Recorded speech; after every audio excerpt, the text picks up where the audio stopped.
આગળ વાત ગીર સોમનાથની કે જ્યાં કોડીનારમાં ઘીના વેપારીને ત્યાં દરોડા પાડવામાં આવ્યા। કોડીનારના રબારીવાડામાં ઘીના વેપારીને ત્યાં દરોડા, મોટા પ્રમાણમાં શંકાસ્પદ ઘીનો જથ્થો જપ્ત કરવામાં આવ્યો છે।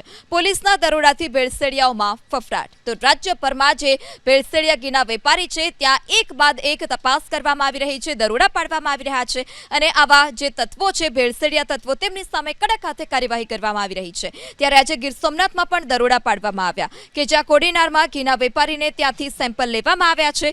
મોટા પ્રમાણમાં શંકાસ્પદ ઘીનો જથ્થો જપ્ત કરાયો। આગળ વાત ગીર સોમનાથની કે જ્યાં કોડીનારમાં ઘીના વેપારીને ત્યાં દરોડા પાડવામાં આવ્યા। કોડીનારના રબારીવાડામાં ઘીના વેપારીને ત્યાં દરોડા, મોટા પ્રમાણમાં શંકાસ્પદ ઘીનો જથ્થો જપ્ત કરવામાં આવ્યો છે। પોલીસના દરોડાથી ભેળસેળિયાઓમાં ફફડાટ। તો રાજ્યભરમાં જે ભેળસેળિયા ઘીના વેપારી છે ત્યાં એક બાદ એક તપાસ કરવામાં આવી રહી છે, દરોડા પાડવામાં આવી રહ્યા છે અને આવા જે તત્વો છે, ભેળસેળિયા તત્વો, તેમની સામે કડક હાથે કાર્યવાહી કરવામાં આવી રહી છે। ત્યારે આજે ગીર સોમનાથમાં પણ દરોડા પાડવામાં આવ્યા કે જ્યાં કોડીનારમાં ઘીના વેપારીને ત્યાંથી સેમ્પલ લેવામાં આવ્યા છે। મોટા પ્રમાણમાં શંકાસ્પદ ઘીનો જથ્થો જપ્ત કરાયો।